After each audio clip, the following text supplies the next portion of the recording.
안녕하세요. 자, 여러분들 지금까지 기후랑 지형이랑 공부하느라고 고생 많았죠. 자, 이제 우리가 페이지 수로 보면은 얼마 안 한 것 같지만 분량, 양으로 보면은 세계 지리의 한 60% 정도를 지금 했고요. 그 다음에 난이도, 전체적인 난이도를 보면은 한 70에서 한 80% 정도는 끝냈다고 봐도 좋아요. 뒷부분은 이제 인문 지리하고 그다음 지역 지리라 그래서 앞에서 공부했던 걸 이렇게 모아놓은 그런 부분이 있는데 거기는 뭐 복습이라고 생각하시면 되거든요. 그래서 앞으로 배울 내용들은 일단 양이 그렇게 많지 않고요.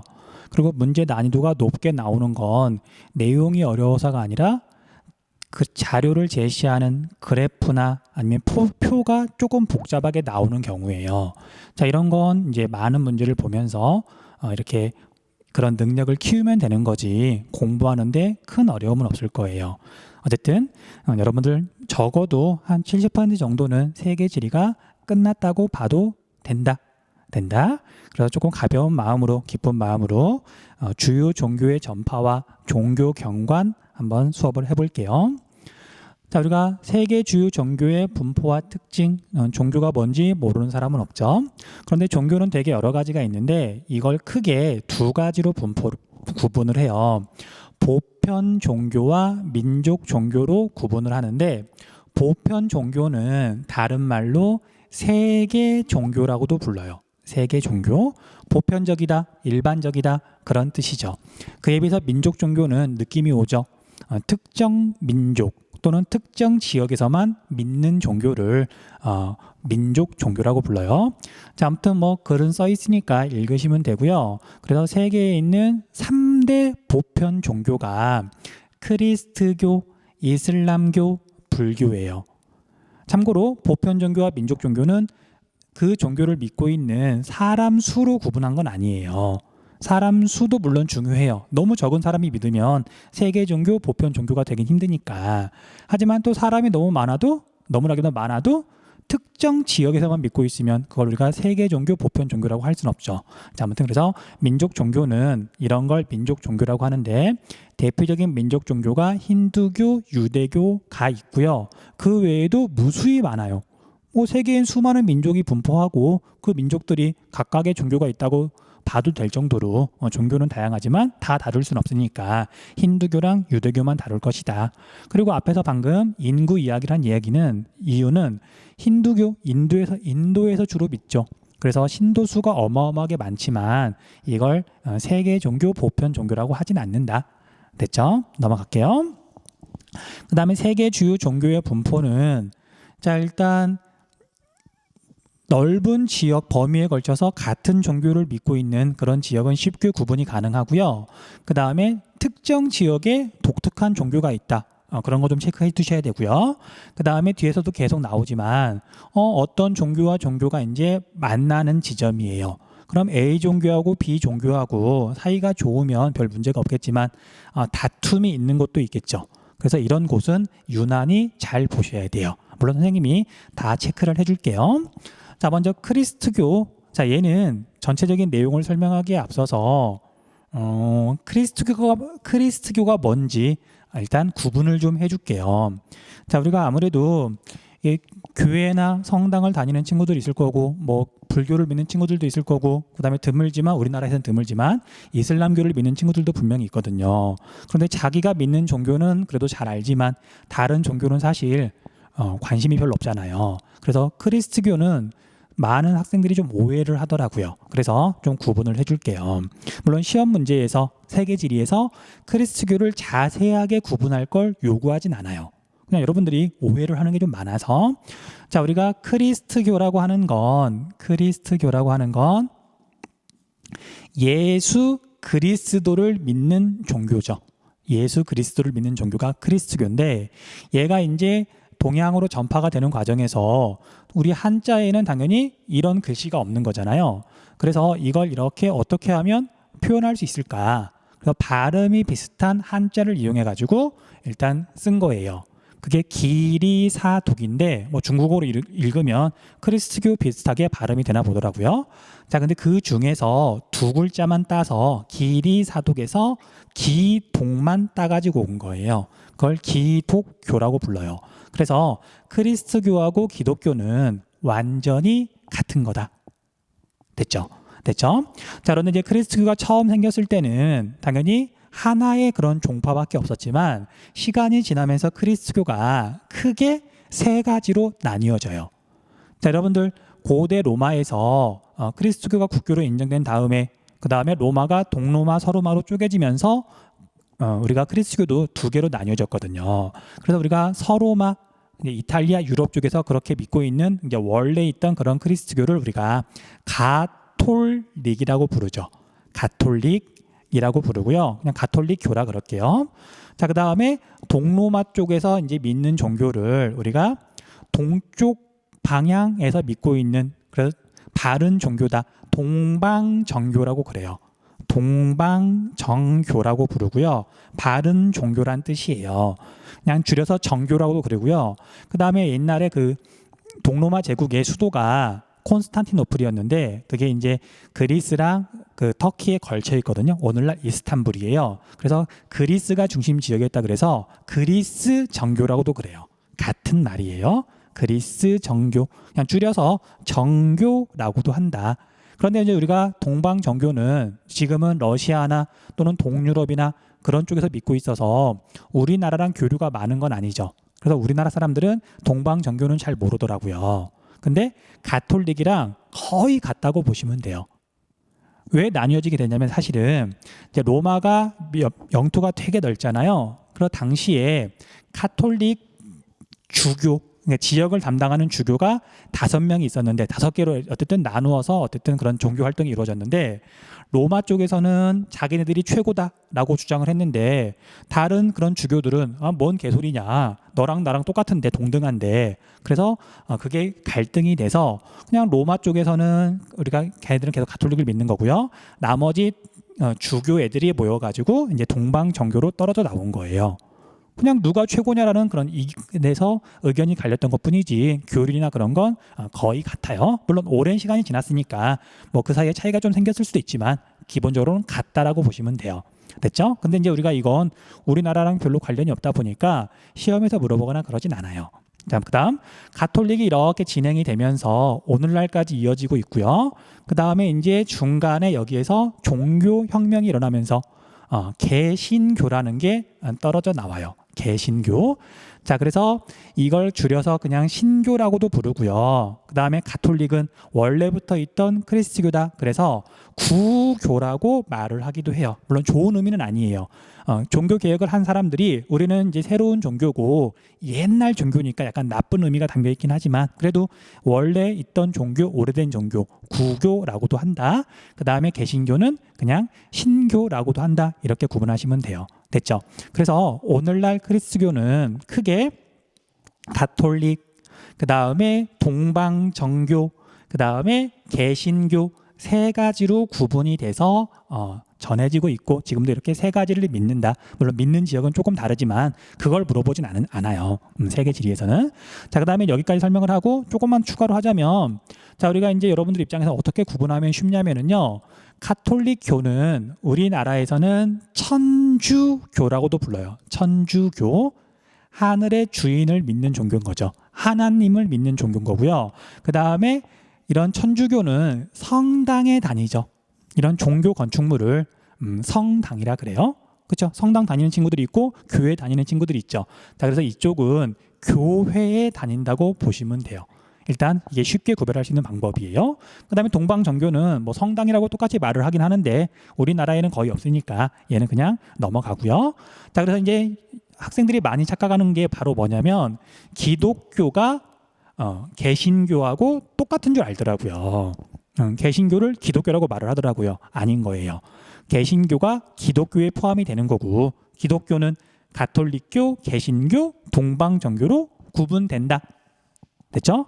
좀 명확하게 좀 알아두세요. 사실 종교는 좀 민감한 거라서 이렇게 종교를 믿고 있는 친구들한테 혹시 실수하면 당연히 되게 이게 마음 상하잖아요. 좀 정확하게 좀 알아두세요.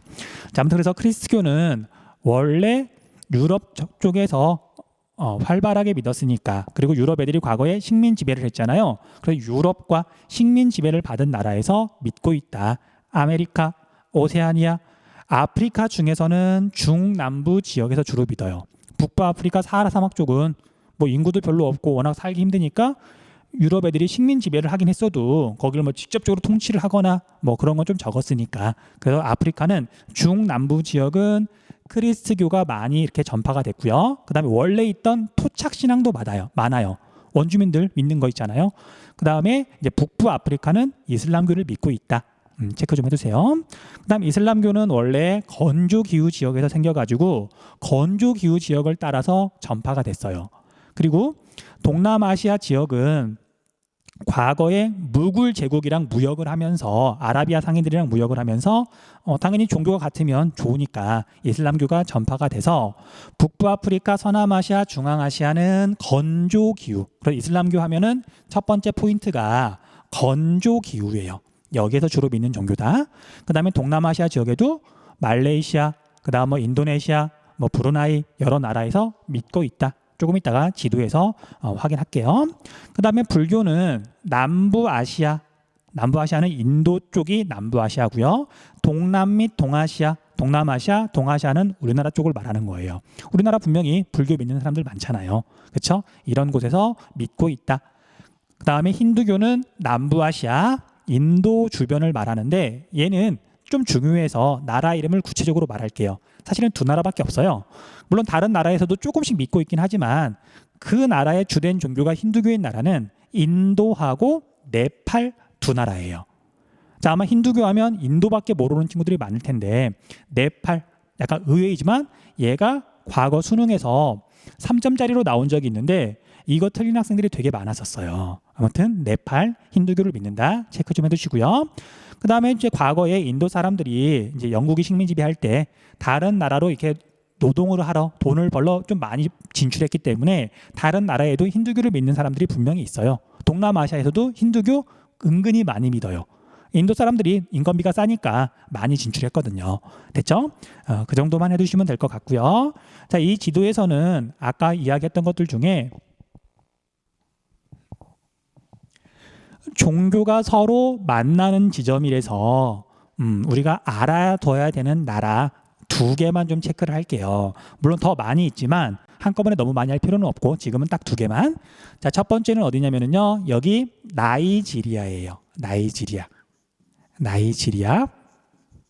자, 나이지리아를 봤더니 북쪽에는 이슬람교 건조 기후를 따라서, 그 다음에 여기 중남부는 가톨릭교 또는 이제 토속신앙, 원시신앙인데 우리가 토속신앙을 배우는 건 아니니까 여기는 크리스트교예요. 그래서 이게 두 개가 이제 만나는 지점이라서 종교 사이에 갈등이 있다. 물론 종교 때문만의 갈등이 있는 건 아니고요. 여기 있는 자원을 두고 결국 돈 때문에 싸우는 거거든요. 나이지리아 좀 알아두시고요. 그 다음에 여기는 이미 나라가 두 개로 쪼개졌어요. 자, 원래는 수단이라고 하는 나라 하나였는데 얘가 종교가 다르고 자원 분포가 다르고 인종이 다르고 해가지고 남수단이라고 하는 나라가 내전을 일으킨 다음에 서로 싸우다가 결국은 이제 분리 독립을 한 거예요. 그래서 여기 수단 쪽이 이슬람교, 남수단 쪽이 크리스트교. 그렇게 지금은 좀 기억 좀 해주세요. 됐죠? 나머지 종교 분쟁이 있는 나라들은 뒤에 가면 따로 단원이 있거든요. 그때 가서 자세히 해주도록 할게요. 자, 이제 다음으로 넘어가기 전에 딱 하나만 중요한 거 더 정리하고 넘어갈게요. 자, 이제 시험에서 맨날 물어보는 게 과연 신자 수는 어떻게 되느냐, 어느 종교가 많고 어느 종교가 적느냐, 그거 물어보거든요. 자, 얘는 종교 이름 순서하고 똑같아요. 종교 이름 순서하고. 자, 그래서 교는 뺄게요. 자, 그래서 크리스트교, 크리스트교가 제일 많고요. 4글자. 자, 그 다음에 이슬람 2글자, 이슬람. 자, 아니 3글자 2글자인데 3글자. 자, 그 다음에 힌두 2글자. 그 다음에 제일 적은 건 불교다. 자, 앞에서 선생님이 신도 수가 일정 이상만 되면 얘가 이게 세계 종교냐, 보편 종교냐, 아니면 민족 종교냐, 그걸 구분하는 기준은 아니라 그랬었죠. 그래서 크리스트교, 이슬람교, 불교가 세계 종교고요. 힌두교는 인도에서 주로 있다 보니까 인도 사람들이 어마어마하게 많잖아요. 그래서 신도수는 불교보다도 많다. 4글자, 3글자, 2글자, 1글자 체크하시고요. 어렵지 않죠? 넘어갈게요. 그 다음에 세계 주요 종교의 특징과 주민 생활. 앞에서 설명한 것도 좀 있고 그래가지고 우리가 체크해야 될 것들만 이야기할게요. 자, 그리스도교는 하나님을 믿는, 그리고 예수 그리스도를 믿는, 유일신을 믿는 종교죠. 그 다음 세계에서 신자 수가 가장 많다. 가톨릭, 동방정교, 그 다음에 개신교를 합치면 제일 많은 거예요. 자, 이제 가톨릭은 주로 어디에서 믿고 있냐면요, 남부 유럽 하면 어디 생각하면 되냐면요, 이탈리아, 로마, 바티칸시티, 교황청이 있는 곳이죠. 교황이 수장인 곳이, 수장인 종교가 가톨릭이에요. 그래서 남부 유럽에서 주로 믿고 있고, 남부 유럽이 식민 지배를 했던 지역에서 종교가 전파돼서 지금도 가톨릭을 많이 믿어요. 자, 이걸 정확하게 구분할 필요는 없다 그랬죠. 하지만 우리가 이미 앞에서 많이 배웠고 뒤에서도 나오는 부분이니까 그렇구나 하고 한 번쯤 눈여겨봐 주세요. 그럼 라틴 아메리카, 라틴족이 식민 지배를 했기 때문에 가톨릭을 주로 믿고 있고요. 그 다음에 필리핀은 과거에 에스파냐가 되게 오랫동안 식민 지배를 했어요. 그래서 필리핀도 가톨릭이에요. 물론 그 다음에 미국이 식민 지배를 했거든요. 그래서 개신교도 조금 믿어요. 하지만 주요 종교는 가톨릭이다. 아시아에서 거의 유일하게, 한 나라가 더 있긴 하지만 시험에서 물어보는 건 필리핀만 물어보거든요. 아시아에서는 거의 유일하게 가톨릭, 크리스트교를 믿는다. 체크 좀 해주세요. 중요한 부분이에요. 그 다음 개신교는 종교 개혁이 일어난 북서부 유럽에서 믿고 있고요. 그 다음에 여기가 식민 지배를 했던 지역에서 개신교를 믿고 있겠죠, 주로. 그래서 앵글로 아메리카, 미국과 캐나다, 그 다음에 오세아니아 지역에서 개신교를 주로 믿는다. 자, 그 다음에 동방정교는 동쪽 방향이잖아요. 그래서 그리스, 러시아, 동부 유럽 등에서 믿고 있다. 됐죠? 넘어가시면 되고요. 자, 그 다음에 이슬람교를 보면, 자, 뒤에서도 나오는데 이슬람교랑 우리가 크리스교랑 사실 되게 많이 비슷해요. 구약 성경은 똑같이 믿어요. 그리고 예수 그리스도도 우리가 이슬람교에서 인정을 해요. 단 뭐 구원자 그런 개념이 아니라 메시아, 예언자 정도로 이제 인정을 해주는 거고, 그 다음에 이제 우리 무함마드 알죠? 무함마드도 예수랑 같은 이제 예언자인데, 선지자인데 마지막 선지자에서 훨씬 더 중요하게 생각하는 것뿐이에요. 자, 여러분들이 잘 모르는 부분도 있어서 어쨌든 뒤에서 또 추가로 이야기를 해줄게요. 자, 아무튼 이슬람교는 알라 신이라 그러는데 이름만 다른 거예요. 크리스트교에서 말하는 여호와랑 그 다음에 이슬람교에서 말하는 알라랑 그냥 자기들이 부르는 이름이 다른 거지 기본적으로 하나님 똑같아요. 그래서 우리나라에 있는 이슬람 성원이라 그러는데 이슬람 사원에 가면 입구 쪽에 뭐라고 써 있냐면 하나님이라고 써 있어요. 그러니까 우리나라에서는 굳이 알라라고 안 부르고 하나님이라고 부르는데 같은 존재인 거죠. 뭐 존재라는 표현이 뭐 어떨지 모르겠지만, 그 다음에 경전 이름이 코란 또는 이제 쿠란이라 그러는데 어쨌든 이슬람교의 성전이 되는 거죠. 그리고 이제 이 성전에 이슬람교를 믿는 사람들은 5가지 의무를 해야 된다라고 명확하게 써 있어요. 자, 이제 하나하나 자세히 설명할 필요는 없고 여러분들 하나하나 자세히 알 필요는 없지만 그래도 시험에서 5대 의무를 가끔 물어봐요. 그러니까 어떤 행위가 있으면 얘가 어떤 종교에 해당하느냐. 그래서 우리가 5대 의무 간단하게 좀 정리 좀 해줄게요. 자, 뭐 순서는 선생님도 잘은 모르겠는데 아무튼 적어볼게요. 자, 첫 번째는 신앙 고백을 해야 돼요. 신앙 고백. 나는 알라를 믿는다. 나는 이슬람교 신자다. 신앙 고백해야 되고요. 그 다음 두 번째는 예배를 해야 돼요. 예배. 보통 하루에 5번 예배를 드려요. 근데 예배를 그냥 드리는 게 아니고 이슬람교에서 가장 중요하게 생각하는 성지를 향해서 예배를 드려야 돼요. 자, 이슬람교 최대 성지 메카죠. 메카 중에서도 카바 신전이라고 있거든요. 그래서 우리가 아마 그런 사진 본 적 있을 거예요. 엄청나게 거대한 이제 이슬람 사원인데, 모스크인데 거기에 엄청나게 많은 사람들이 모여 있고 그 가운데 네모난 이제 물체인데 네모난 천으로 이렇게 둘러싸여 있거든요. 거기가 카바 신전이에요. 그리고 정확히는 그 가운데에 있는 네모난 천, 거기에 있는 이제 돌멩이를 향해서 예배를 드리는 거거든요. 그래서 어쨌든 얘는 예배를 드린다. 메카를 향해서, 정확히는 카바 신전을 향해서 예배를 드린다. 체크 좀 해두시면 되고요.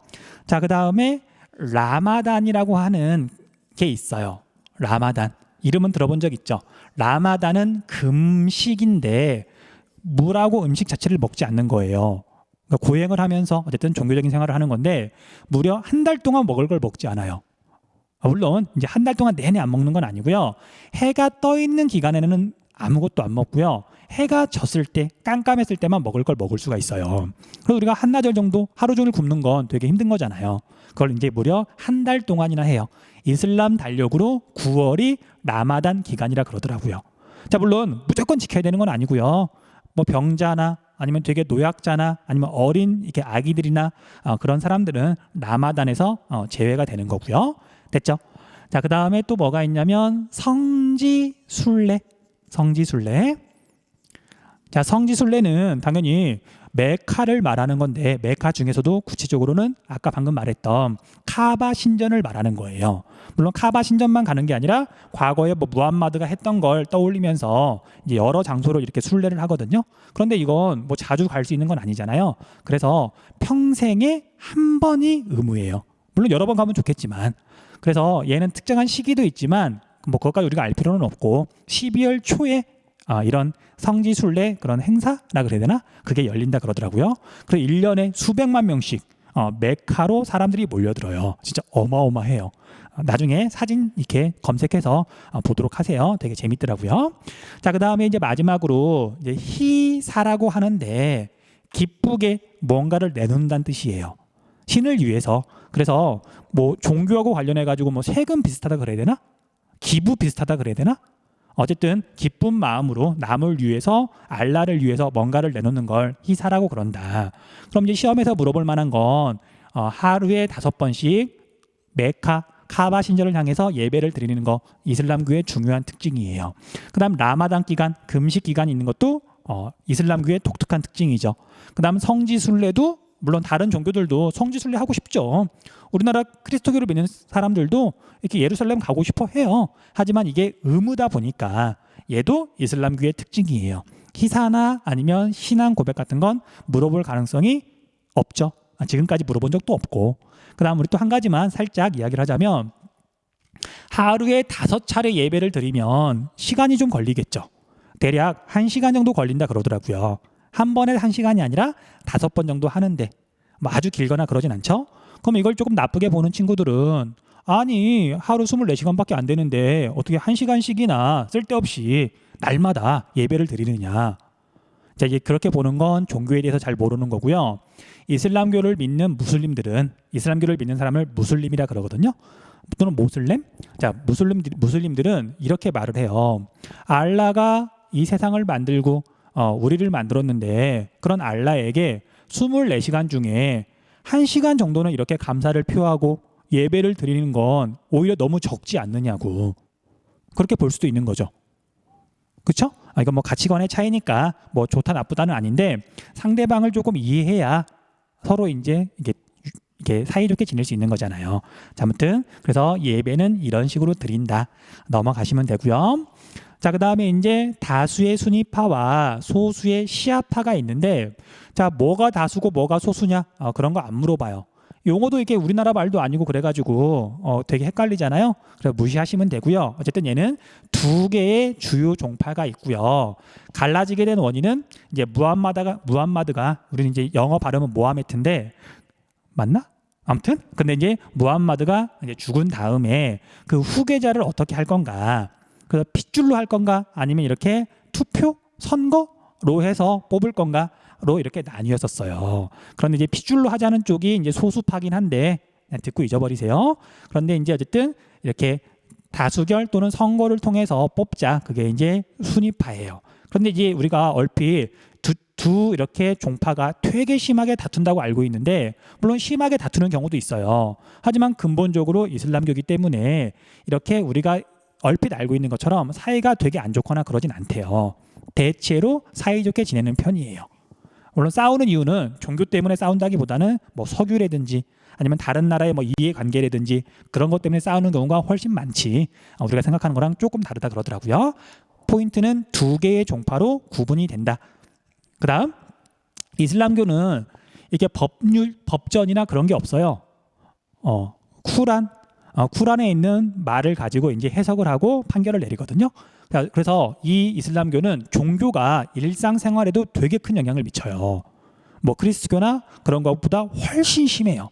그래서 얘네들은 일단 술과 돼지고기를 금기시해요. 술 먹으면 안 돼요. 물론 모든 이슬람교를 믿는 나라가 아니라 일부 나라에서는 술 먹어도 돼요. 근데 이제 많은 나라에서는 술조차도 못 먹게 해요. 취해 있으면 좀 그렇잖아요. 그 다음 돼지고기 못 먹게 하는 거 알고 있죠. 자, 돼지고기는 왜 못 먹게 하냐면 뭐 여러 가지 이유가 있지만 물론 쿠란에도 돼지고기를 먹지 말라고 써 있다고는 그러더라고요. 근데 그런 것보다는 왜 쿠란에 그런 말이 있을까? 자, 건조 기후 지역에서 돼지고기는 키우기가 되게 힘들어요. 돼지고기는 기본적으로 물을 많이 필요로 하고요. 그 다음에 건조 기후 지역에서는 과거에 유목을 많이 했잖아요. 양 데리고 다닐 수는 있지만 이렇게 돼지를 이렇게 데리고 다니면 돼지가 뚱뚱해야 돼지인데 얘가 다이어트를 하게 되면 돼지가 아닌 거죠. 일단 키우기가 힘드니까. 그리고 또 건조한 지역에서는 얘가 지방이 많아서 쉽게 상하거든요. 여러 가지 이유 때문에 아마 돼지고기를 먹지 말라고 하지 않았을까. 이것도 자주 물어보는 포인트죠. 이슬람교는 돼지고기를 금기시하고요. 그 다음에 힌두교는 소를 금기시하죠. 넘어갈게요. 그 다음에 이제 다른 식품, 특히 고기 같은 거 먹을 때도 그냥 아무렇게나 먹는 게 아니라 정해진 절차에 따라서 도축한 고기만 먹을 수가 있어요. 자, 그런 걸 할랄이라 그러거든요. 정해진 절차 그런 거에 의해서 만든 음식을 말하는 거고요. 반대로 먹으면 안 되는 음식들도 있어요. 자, 그런 걸 우리가 뭐라고 부르자면 하람이라고 불러요. 그러니까 할랄하고 하람은 서로 반대되는 개념인데, 자, 이거 용어를 구별할 걸 요구하진 않아요. 그냥 이런 말들이 있다. 이슬람교랑 관련이 있는 말이다. 그 정도만 기억해 두시면 돼요. 넘어갈게요. 그 다음에 여성들은 얼굴이나 몸 전체를 가리기 위해 천이나 베일로 만든 옷을 입는다. 우리가 보통 히잡이라고 알고 있지만 가리는 정도에 따라서 이름이 달라요. 그냥 히잡은 보통 이게 옷은 보통으로 입고 이렇게 천으로 머리만 이렇게 둘러싸는 거죠. 하지만 여러분들 그런 사진 본 적 있는지 모르겠는데 온몸을 그냥 이게 천으로 덮고 심지어 눈조차도 보이지 않도록 이렇게 망사로 막는 옷도 있거든요. 나라마다 조금 다르다 그러더라고요. 됐죠? 그 다음에 여기서 또 한 가지 여러분들 오해하는 게 있어서 알려주자면, 남자애들이 약간 생각이 없는 애들이 이 말을 보고 이게 반응을 하더라고요. 일부 다처제. 일부 다처제. 남편은 한 명인데 아내가 여러 명이다. 이슬람교는 일부 다처제를 인정하죠. 그렇죠? 하지만 이게 우리가 생각하는 그런 일부 다처제하고 많이 달라요. 일단 이게 생기게 된 이유는 첫 번째는 아마 이런 썰이 되게 유력한데, 무함마드가 살던 당시 그런 아랍 지방은 되게 전쟁이 많았어요. 전쟁은 주로 이제 남자들이 나가서 싸우는 거죠. 그러다 보니까 남자들은 죽고 남편들은 죽고 이제 홀로 남은 이제 여자들이 많은 거죠. 해결해야 되죠. 사회적 문제죠. 그러니까 한 남자가 여러 여자랑 결혼하도록 만든 거죠. 그런데 문제는 그냥 이렇게 돈이 많다 그래서 막 하는 게 아니고, 이렇게 부인이 여러 명일 경우 부인들을 모두 똑같이 평등하게 대해줘야 돼요. 말하는 시간이라든지 뭐 용돈이라기 하긴 좀 그렇지만 아무튼 이렇게 재산이라든지 그런 걸 똑같이 뭐 이렇게 나눠줘야 되기 때문에 일부 다처제를 할 수 있는 것도 되게 힘들고 유지하는 것도 되게 힘들고, 이제 우리가 겉모습만 보고 많이 왜곡된 모습 중에 하나예요. 어쨌든 일부 다처제는 그런 배경이 있다. 넘어갈게요. 그 다음에 불교는 그나마 이제 우리나라에서 흔히 볼 수 있는 거니까 어렵지 않죠. 불교 윤회사상. 참고로 윤회사상은 불교에서만 이렇게 믿는 게 아니라 인도 지역의 인도 전통 사상이에요. 인도 사람들이 원래 믿고 있었던 거고, 그 고타마 시타르타, 우리가 석가모니가 태어나기 전부터 윤회사상은 원래 있었던 거예요. 석가모니가 만든 게 아니라. 그 다음에 개인의 수양 및 해탈과 자비를 강조한다. 해탈이 최종 목표죠. 그 다음에 여기 좀 체크 좀 해둘게요. 자, 소승이란 말은 여러분들 생활과 윤리 배우는 친구들은 알겠지만 공식적으로 쓰면 안 되는 말이에요. 대승불교라고 하는 사람들이 나중에 생기면서 이제 얘네들을 약간 비하하는 용어예요. 야, 니들은 개인만 이렇게 해탈하면 다냐? 우리는 큰 수레에다 대고 싣고서 우리 대중들 많은 사람들을 해탈에 이르게 만들 거야. 그래서 니들은 되게 쪼잘한 애들. 그래서 소승이란 말을 붙인 거거든요. 잘못된 표현이에요. 그래서 왜 이렇게 표현했는지 모르겠지만 올바른 말은 상좌부라고 해야 돼요. 다행히 이제 요즘은 교과서에서 상좌부라고 하더라고요. 그리고 선생님이 알기로는 소승이란 말은 이쪽 그런 불교 쪽 단체에서 이미 오래전에 공식적으로 쓰면 안 되는 말이라고 한 걸로 알고 있거든요. 그래서 여러분들은 상좌부 불교라고 말을 해주세요. 그리고 우리 크리스교랑 마찬가지로 어느 지역에서 뭐 상좌부 불교를 믿느냐 또는 뭐 어느 지역에서 대승 불교를 믿느냐 그런 거 절대 안 물어봐요. 이건 중학교에서 그냥 암기하려고 가르치는 거지 그런 걸 구분하는 건 윤리에서나 이렇게 좀 구분을 할까. 우리 세계지리에서는 전혀 구별하지 않아요. 자, 아무튼 그래서 상좌부 불교라는 게 있고요. 주로 이제 동남아시아 지역, 남부아시아에서 믿는 거고요. 대승 불교는 우리나라, 중국, 일본, 동아시아 쪽. 그 다음에 여기 라마교라고 되어 있는데 라마라는 말도 좀 지워주세요. 물론 그 자체로는 나쁜 말이 아닌데 라마는 티베트 지역에서 믿고 있는 그런 불교를 믿고 있는 사람들 중에 승려라 그래야 되나? 종교 지도자라 그래야 되나? 그런 사람들을 통칭해서 라마라고 불러요. 라마? 그런데 이제 그 티베트 불교를 비하하기 위해서 야 니들은 석가모니를 믿는 게 아니라 석가모니의 말씀을 믿는 게 아니라 라마라는 현재 있는 그 어떤 개인들 있죠. 그런 사람을 믿는 거야 라고 하면서 되게 비하하는 표현이에요. 그래서 티베트 사람들은 자기를 라마교라고 절대 하지 않아요. 그래서 라마교라는 표현보다는 티베트 불교라고 불러주는 게 정확한 표현이에요. 티베트 불교. 됐죠? 자, 그래서 이런 티베트 불교는 이제 불교가 티베트 지역으로 전파돼서 그 지역에 있던 이제 원시 신앙, 토속 신앙이랑 결합돼 가지고 만들어진 건데 이제 불교랑 기본적으로 같지만 조금 다른 부분들도 있거든요. 어쨌든 그래서 티베트를 비롯해서 몽골이나 부탄이 티베트 불교를 믿고 있다. 특히 몽골 좀 체크 좀 해주세요. 몽골. 우리가 중국이랑 러시아 사이에 있는데 거기도 분명히 불교거든요. 그런데 거기가 티베트 불교를 믿고 있다. 얘도 한번 옛날에 시험 문제에 나왔는데 많은 친구들이 틀렸어요. 몽골? 왠지 건조한데? 건조하면 이슬람교 아니야? 이슬람교가 아니라 불교예요. 체크 좀 해주세요. 그 다음에 여기는 살생을 금하며 육식을 대체로 금기시한다. 그렇죠? 자, 그런데 이것도 우리가 이제 대승 불교만 봐서 그렇지 대체로란 말이 있잖아요. 소승 불교는 육식을 금기시하지 않아요. 다시 오해할까봐. 자, 일부러 막 고기를 찾아 먹는 거 그런 건 아니고요. 우리 상좌부 불교는 우리가 우리나라 그런 스님들하고 조금 달라요. 스스로 이렇게 요리를 하지 않아요.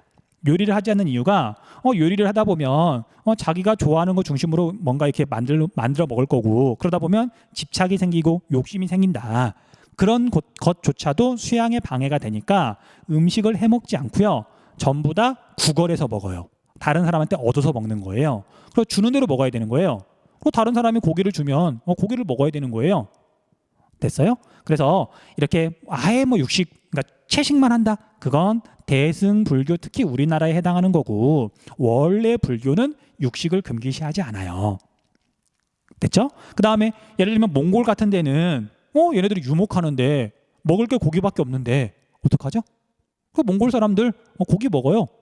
먹을 게 그거밖에 없는데 대신 우리 몽골은 건조하다 보니까 하천이 좀 드물 거고 호수도 많지는 않을 거고 그러면 얘 물고기는 뭐 필수로 먹어야 되는 건 아니죠. 그래서 몽골 사람들은 고기는 먹는 대신 물고기는 안 먹는다 그러더라고요. 됐죠? 넘어갈게요. 자, 이 정도만 하면 될 것 같고 불교는 그 다음에 힌두교. 자, 힌두교의 가장 큰 특징은 다신교라는 거예요. 물론 힌두교 안에서도 많은 사람들이 이제 믿는 주요 신들이 있지만 인도에는 인도 사람만큼 신이 존재한다고 할 만큼 정말 다신교가 주요 특징이에요. 그리고 뒤에서도 나오지만 힌두교 그런 사원에는 굉장히 많은 조각상들이 있어요. 다 신을 나타낸 거거든요. 그래서 정말 표정도 다 다르고 그래서 정말 여러 신을 모신다. 그 다음에 여기도 윤회 사상이 있죠. 불교만의 특징이 아니라 인도 지역의 원래 전통 사상이니까 자, 그 정도만 체크를 해두시면 될 것 같아요. 넘어갈게요.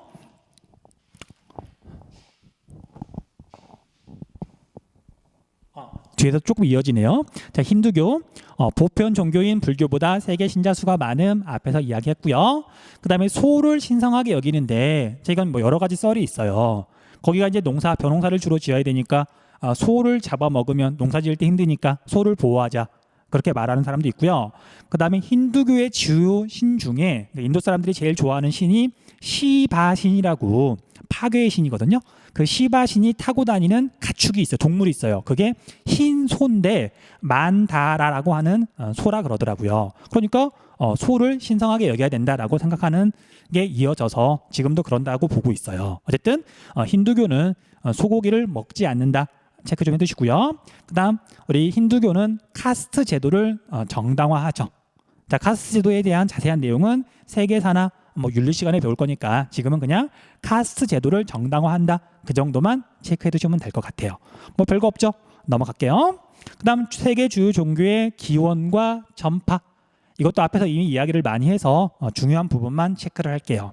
자, 그리스도교는 유대교를 모체로 유대교를 기반으로 서남아시아의 팔레스타인 지방에서 발생했다. 자, 일단 서남아시아 체크해 두시고요. 그 다음에 이제 유대교를 모체로 한다 그러는데, 자, 여러분들 우리가 그리스도교의 그런 경전, 바이블, 성경을 보면 크게 두 개로 나뉘죠. 하나는 구약 성경, 하나는 신약 성경. 자, 여러분들 구약 성경은 유대교 사람들이 그대로 믿는 거예요. 자, 우리 교회나 아니면 성당 다니는 친구들은 잘 알 거예요.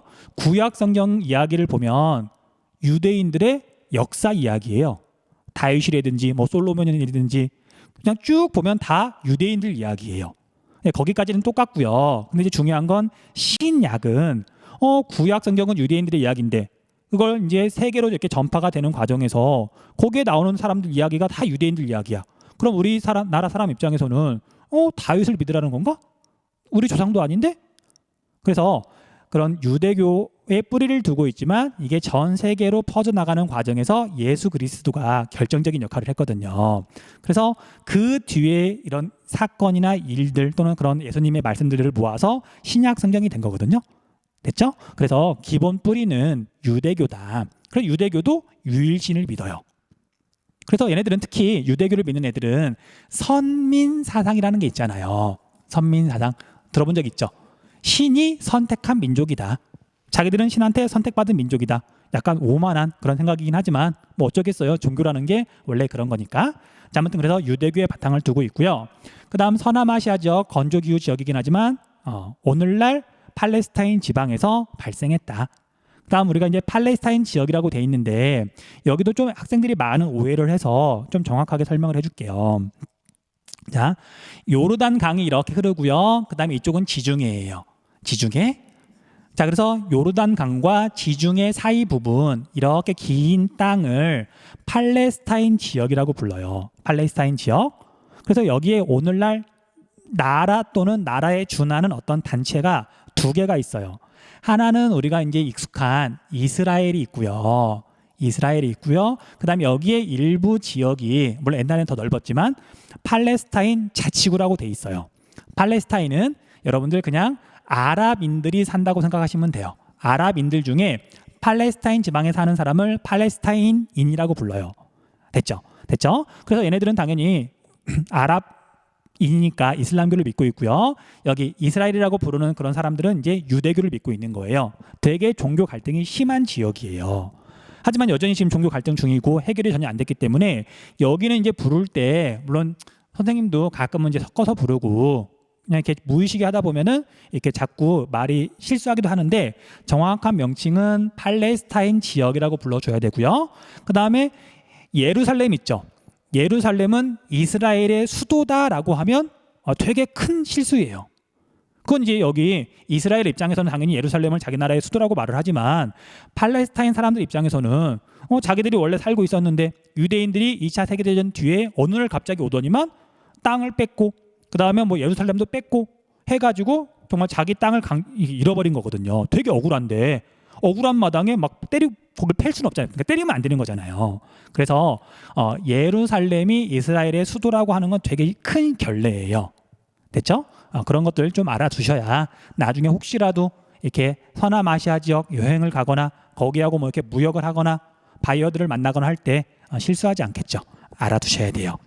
말이 좀 길어졌네요. 넘어갈게요. 로마 제국의 국교가 되면서 유럽 전역으로 확대되었다. 그 다음에 선교사들이 적극적인 선교 활동과 유럽 열강의 식민지 개척 과정 등을 통해 세계 각지로 전파가 되었다. 자, 우리 그리스도교가 창시된 건 대략 언제일까요? 자, 올해가 2020년이죠. 그러면 대략 2000년 전쯤에 예수 그리스도가 태어났고, 예수 그리스도가 태어난 게 1년이잖아요. 0년은 없어요. 1년이잖아요. 그리고 예수 그리스도가 이제 30살 조금 넘어서 이제 돌아가셨는데, 그 뒤로 이제 그리스도교가 생긴 거죠. 어쨌든 그리스도교는 대략 2000년 전에 생겼다. 가끔 그렇게 물어보거든요. 종교의 기원 순서. 그리스도교는 대략 2000년 전이고요. 그 다음에 이슬람교는 기원 후 7세기 초라 그랬죠. 그래서 아까 얼핏 이슬람교도 예수님을 인정한다 그랬잖아요.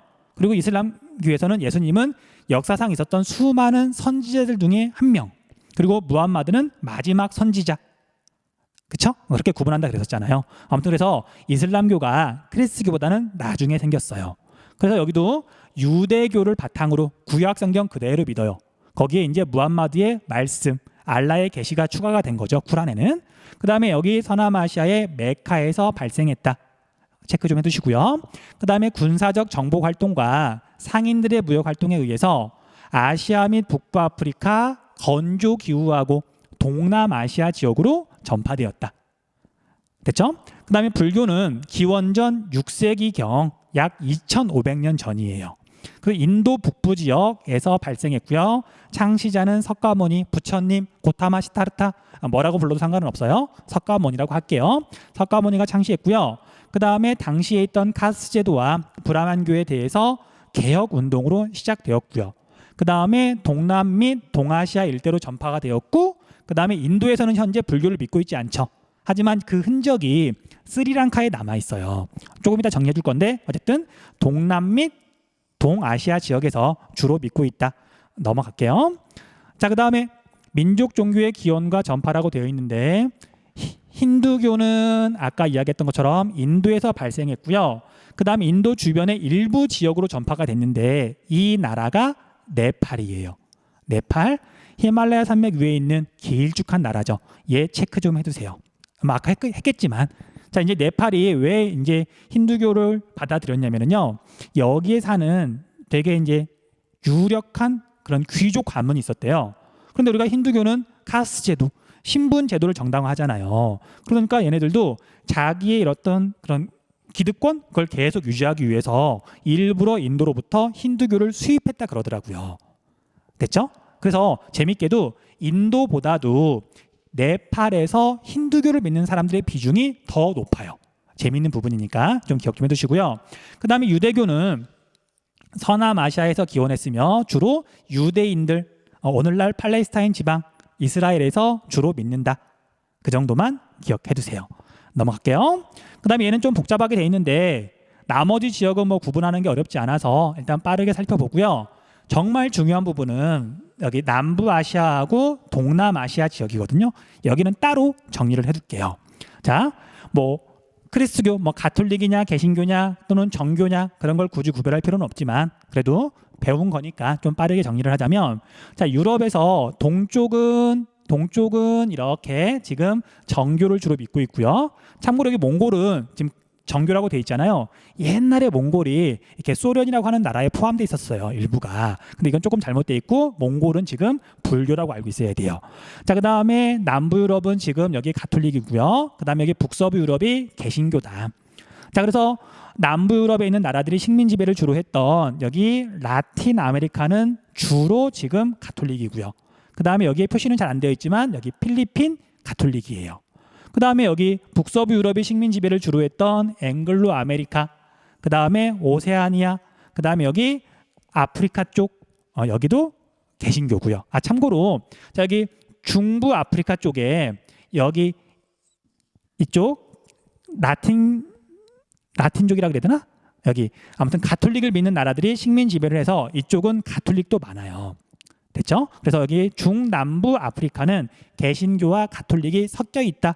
뭐 그걸 시험에서 물어보진 않지만 나온 거니까 지금 설명을 좀 해줬어요. 자, 이렇게 일단 하면 기독교는 설명이 됐고요. 그리스도교는 설명이 됐고, 자, 그 다음에 이슬람교는 여기 메카에서 발생해가지고 북부아프리카 건조 기후죠. 그 다음에 서남아시아 건조 기후죠. 그 다음에 여기 중앙아시아도 건조 기후죠. 여기에 있는 끝이 스탄으로 끝나는 많은 나라들 있잖아요. 다 이슬람교라고 생각하시면 돼요. 그 다음에 우리가 과거에 인도 쪽에서 이슬람교를 되게 많이 믿었어요. 세계사 공부하는 친구들은 알겠지만 무굴 제국 있죠. 인도를 꽤 오랫동안 지배했거든요. 무굴 제국은 이슬람교를 믿고 있던 국가예요. 그래서 우리가 인도에 있는 되게 유명한 문화재 중에 갑자기 되게 유명한 이름인데 기억이 안 나. 어떤 왕비의 무덤인데 타지마할이 바로 이슬람교 양식이에요. 됐죠? 그래서 이제 그 흔적들이 여기에 남아 있어서 아까 말했지만 여기는 종교가 되게 복잡해서 따로 정리한다 그랬잖아요. 그래서 이슬람교가 인도 대륙을 지나서 동남아시아 지역까지 전파가 됐다. 일단 그렇게만 알고 있으시면 되고요. 그다음 불교는 원래는 인도에서 생겼지만 지금은 인도에서는 거의 믿지 않고요. 스리랑카를 포함해서 동남아시아, 동아시아 지역에서 불교를 현재 많이 믿고 있다. 그 정도만 체크할게요. 자, 이제 거의 끝나가요. 자, 이제 세계의 주요 종교의 분포인데 특징을 잘 잡아두셔야 나중에 자료가 조금 어렵게 제시가 되더라도 구분할 수 있어요. 자, 일단 쉬운 것부터 할게요. 일단 세계에서 제일 많은 사람들이 믿고 있는 게 크리스트교죠. 자, 우리가 이걸 카톨릭 그렇게 구분하지 않았잖아요. 크리스트교라고만 알고 있으시면 되고요. 라틴 아메리카, 앵글로 아메리카, 유럽은 절대적으로 크리스트교의 비중이 높죠. 그 다음에 사하라 이남 아프리카니까 중남 아프리카예요. 중남부 아프리카. 거기도 크리스트교의 비중이 꽤 높죠. 그렇죠? 체크 좀 해두셔야 되고요. 그 다음에 우리가 유럽을 봤더니 이슬람교가 조금 있죠. 유럽에도 분명히 이슬람교를 믿는 사람들이 있어요. 이슬람교를 믿는 사람들이 이렇게 이주해 오기도 했고 여기는 좀 심화 내용이긴 하지만 발칸 반도 쪽에서 믿고 있다. 일단 저거만 두세요. 발칸 반도 터키랑 맞닿아 있는 곳이거든요. 그래서 이슬람교의 지배를 옛날에 오래 받았었어요. 오스만 제국 시절에. 그런 이유들 때문에 어쨌든 얘는 이슬람교를 믿는 지역이 있다. 체크하시면 되고요. 자, 그 다음에 아프리카를 봤더니 서남아시아 및 북부아프리카는 이슬람교가 절대적이죠. 그렇죠? 그 다음에 여기 북부아프리카부터 이제 중남부 아프리카 쪽으로 이슬람교가 전파되는 중이라서 여기도 꽤 이슬람교의 비중이 높잖아요. 이것도 조금 기억해 둘 만해요. 그 다음 아시아는 되게 복잡한데 하나하나 살펴볼게요. 일단 크리스트교를 믿는 사람들은 얼마 안 돼요. 우리나라는 크리스트교를 되게 많이 믿는 편이죠. 성당 다니는 사람 많고 교회 다니는 사람 많고 하지만 아시아 전체로 보면은 얼마 안 된다. 재밌게도 옆에 일본 있죠. 일본은 전 국민의 1%도 안 돼요. 크리스트교를 믿는 사람이. 그다음에 중국은 원래 이제 공산주의 국가니까 거기는 유물론이거든요. 그리고 종교 자체가 별로 없기도 해요. 그리고 거기도 크리스트교를 믿는 사람이 1%도 안 돼요. 우리나라가 독특한 거예요. 우리나라, 필리핀, 일부 나라 어쨌든 여기는 얼마 안 되고요. 자, 그다음에 이슬람교가 은근히 많죠. 그렇죠? 자, 여기서 하나 포인트 뒤에서도 정리하겠지만 인도는 옛날에 이슬람교를 믿었다 그랬잖아요. 하지만 지금은 힌두교로 바뀌었죠. 그 과정에서 모든 사람이 힌두교로 바뀐 것도 아니에요.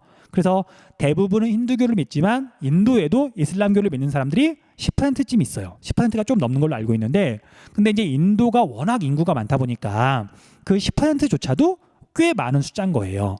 인도의 인구가 한 13억 되죠. 10% 잡으면 1억 3천만 명이잖아요. 어마어마한 거예요. 자, 아무튼 그래서 여기 이슬람교도 꽤 많고요. 그 다음에 불교는 오직 아시아에서만 믿고 있죠. 다른 데서 불교 이렇게 믿는 사람들 물론 한두 명 있겠지만 그래서 아시아에서만 믿고 있고 힌두교도 오직 아시아인데 불교보다 힌두수가 더 많죠. 이거 보고 구분할 수도 있어요. 아시아에 밖에 없는데 좀 적으면 불교, 상대적으로 많으면 힌두교. 됐죠? 자, 이렇게 하면 나중에 어떤 자료가 나오더라도 천천히 생각하면 다 분석할 수 있을 거예요. 됐죠? 넘어갈게요. 그 다음 세계 주요 종교의 성지와 경관.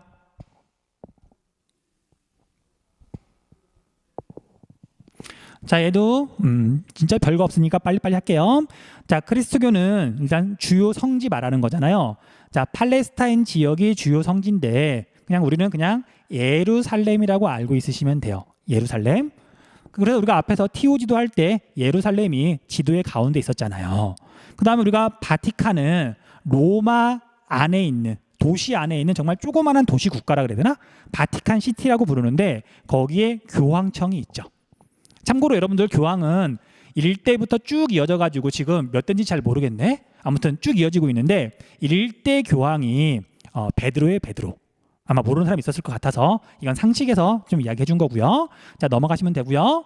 자, 그 다음에 이슬람교는 주요 성지가 세 군데가 있어요. 메카가 당연히 최대 성지죠. 무함마드의 고향이기도 하고 성지 순례는 메카를 가는 거죠. 그 다음에 메디나도 굉장히 중요해요. 이건 세계사를 공부한 친구들은 잘 알 테지만 헤지라 성스러운 도망 해가지고 메디나도 중요한 역할을 했다. 무함마드의 묘지가 있다 그러네요. 플러스 알파 하나 더, 예루살렘 있잖아요. 예루살렘은 이슬람교의 주요 성지기도 해요. 무함마드가 당시에 이렇게 이쪽에 도움을 많이 받기도 했었고, 아무튼 나중에 사이가 틀어지기도 했지만 어쨌든 우리가 이슬람교에서 예루살렘이 되게 중요한 역할을 해요. 그래서 3대 성지에 들어가요. 체크 좀 해두시고요. 그다음 불교는 지금 2개만 나와 있는데 4대 성지라고 보통 불러요. 그래서 혹시 시험 문제에서 4대 성지란 말 나온다, 4라는 숫자가 보인다, 불교라고 생각하시면 돼요. 석가모니가 탄생한 곳, 자, 이런 이름은 굳이 몰라도 상관없고 석가모니가 탄생한 곳, 그 다음에 고행 끝에 깨달음을 얻은 곳, 큰 의미가 있는 거죠. 깨달음을 얻은 다음에 처음으로 대중을 향해서 설파한 곳, 설법한 곳, 그것도 굉장히 중요한 성지고요. 마지막으로는 부처님이 열반에 든 곳, 돌아가신 곳, 거기도 중요한 성지예요. 어쨌든 그래서 4군데가 불교의 4대 성지다. 체크해 두시고요. 그다음 힌두교는 기본적으로 겐지스강을 되게 신성하게 여기죠. 그리고 겐지스강에다가 몸을 씻으면 영혼을 정화한다는 믿음이 있어서 인도를 대표하는 모습 중에 하나가 사람들이 되게 지저분해 보이는 강 옆에 서가지고 그 다음에 이제 물에 들어가려고 하고 실제로 물에 들어가 있기도 하고 몸을 씻는 장면이 있잖아요. 됐죠? 그 강이 바로 겐지스 강이에요. 참고로 우리가 인도가 이렇게 있으면 이쪽에 있는 게 겐지스 강, 그 다음에 이쪽에 있는 게 인더스 강이죠. 겐지스 강 말하는 거예요. 됐죠? 그 다음에 바라나시는 힌두교의 최대 성지다. 아마 이름 들어본 적 있을 거예요. 그 정도만 기억해 두시면 돼요. 넘어갈게요. 그 다음에 세계 주요 종교의 경관. 자, 시험에서는 이제 사진이나 그림으로 제시가 될 수 있는데 이것도 쉬운 거라서 빨리빨리 할게요. 자, 그리스도교의 최대 특징은 십자가. 예수님이 돌아가실 때 십자가에 매달리셨죠. 그 다음에 종파별로 예배 건물의 모습이 다양하기 때문에 그리스도교를 대표한다. 뭔가를 딱 제시하기 조금 어려워요. 하지만 우리가 가톨릭교 있죠. 성당. 자, 우리나라 성당 말고 유럽에 있는 그 으리으리한 성당들 있잖아요. 그건 제시할 수 있어요. 특징이 뚜렷하니까. 그래서 뾰족뾰족한 탑, 조금이라도 이렇게 하나님한테 가까이 가려고 높게 올린 거죠. 그 다음에 대체로 규모가 크고 장식은 되게 정교하고 화려하죠. 가톨릭 교회의 특징이고요. 그 다음 개신교는 교회인데 여러분들 우리나라에 있는 교회만 보더라도 모양이 완전 제각각이죠. 그래서 개신교 어떤 건물을 제시하기는 좀 그래요. 물론 나온 적이 있긴 해요. 근데 명백하게 이걸 이렇게 보여줬죠. 십자가를. 너무 길게 그렸나? 그 다음 동방정교는, 자, 여러분들 혹시 테트리스라고 하는 게임 아나? 그래서 거기에 보면 러시아 모스크바에 있는 성 바실리 대성당이라고 하는 우리 동방정교의 되게 유명한 그런 성당을 이렇게 배경으로 하고 하는 게임이었었거든요. 그래서 얘는 보면 딱 알긴 하는데, 근데 얘는 이 둥근 지붕, 그게 우리 이슬람교랑 많이 겹쳐서, 물론 실제로 보면 많이 느낌이 다르지만 글로 표현하면 완전히 똑같거든요. 그래서 얘도 시험 문제 내기는 조금 그래요. 나온 적이 없어요. 그래서 굳이 알겠다면 가톨릭교의 성당 정도만 체크해 두시면 되고요. 그 다음 이슬람교, 여기는 맨날 물어봐요. 워낙 독특해가지고. 자, 체크할게요. 자, 이슬람교의 그런 종교 건물 사원을 모스크라고 불러요. 모스크. 그 다음에 모스크는 여기 중앙에 있는 둥근 지붕 있죠. 이 자체를 모스크라고 그래요. 이 둥근 건 평화를 상징한다 그래요.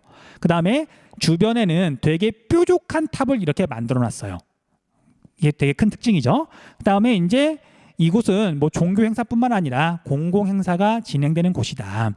그리고 여러분들 우리나라에도 이런 모스크가 있거든요. 큰 모스크가. 그게 어디에 있냐면 이태원에 있어요.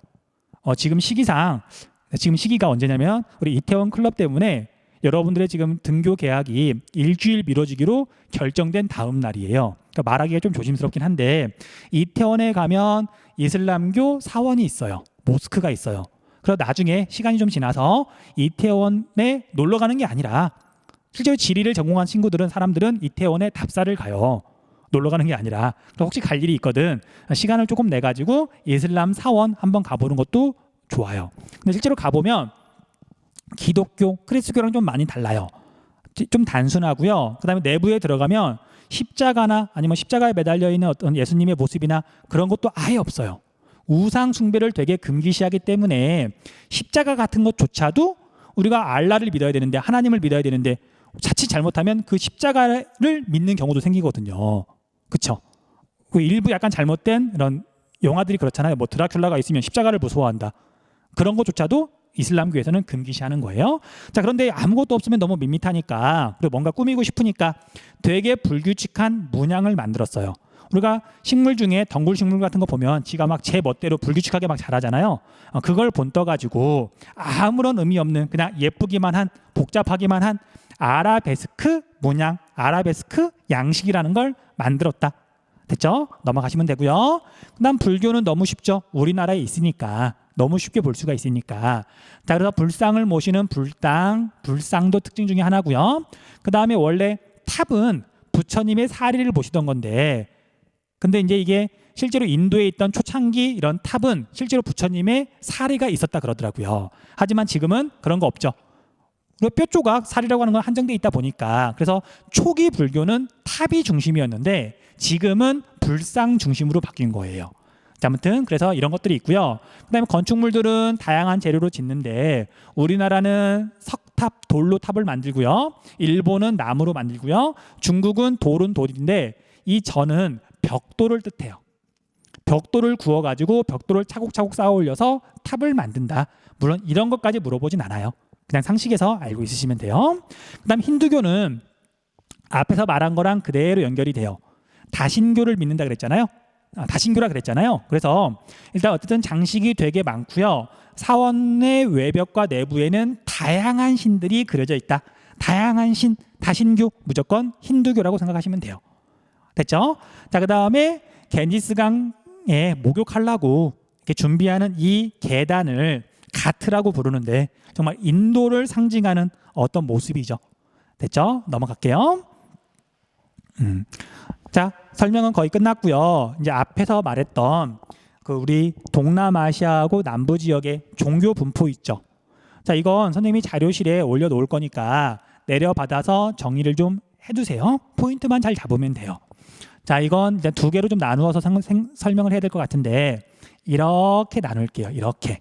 이쪽은 남부아시아, 이쪽은 동남아시아. 이제 우리나라, 일본, 중국은 빼고요. 그래서 인도를 중심으로 해서 그 주변을 남부아시아라고 부르는데 얘도 이렇게 지금 잘라야 돼요. 이쪽은 서남아시아, 중앙아시아에 들어가고요. 이쪽이 지금 남부아시아예요. 됐죠? 그래서 원래 이제 인도는 영국이 식민 지배할 때는 이제 통으로 있다가 종교 때문에 분리 독립했죠. 그래서 잘 정리를 해두셔야 돼요. 자, 첫 번째 인도가 있는데 인도는 그냥 우리 종교 이름만 이렇게 적을게요. 힌두교를 주로 믿고요. 하지만 옛날에 무굴 제국 시절에 이슬람교를 믿었다 그랬잖아요. 그래서 일부 주민이 여전히 이슬람교를 믿고 있어요. 비율은 10% 정도 되는데 인도 인구가 워낙 많다 보니까 여기에서 이슬람교를 믿는 사람도 1억 명이 넘는다. 어마어마하죠? 체크 좀 하시고요. 자, 그 다음에 이 나라는 파키스탄인데 파키스탄은 이슬람교를 주로 믿고 있어요. 물론 여기 안에도 일부 힌두교를 믿는 사람이 조금은 있어요. 어쨌든 이슬람교를 믿고 있다.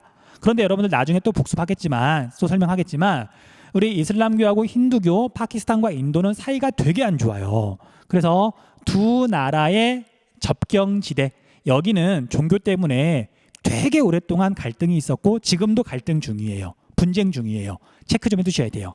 여기가 어디냐면 카슈미르 지방이에요. 카슈미르 지방.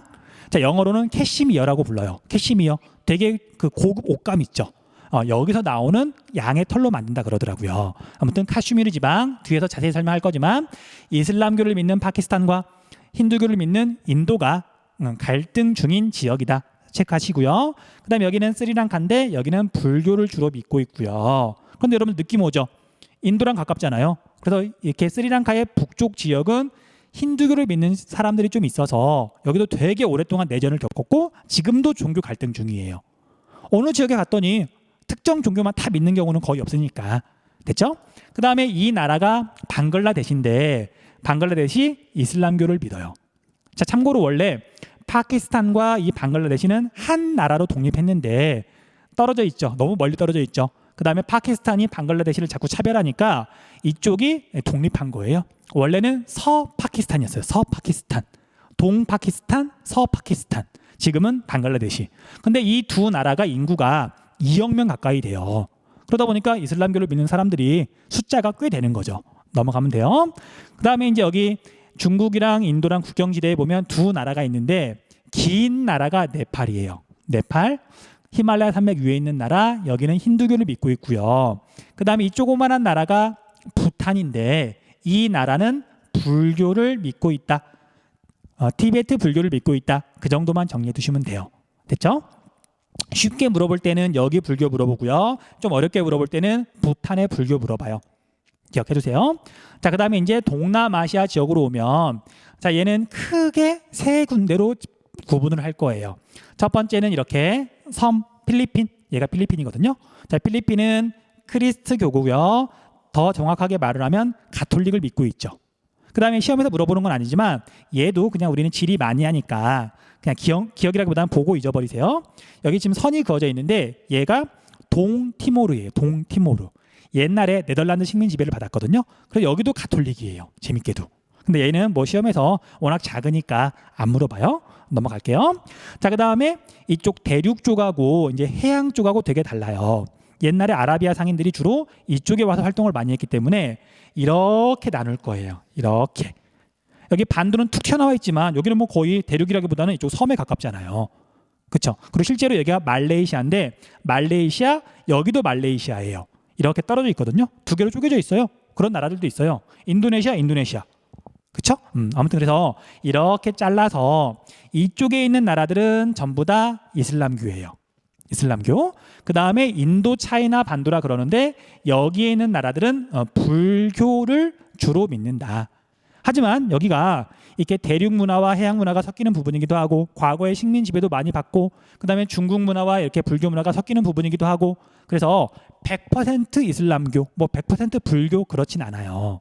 자, 대표적으로 여기 말레이시아 같은 경우에는 과거에 중국 애들이 이제 해외로 많이 진출했잖아요.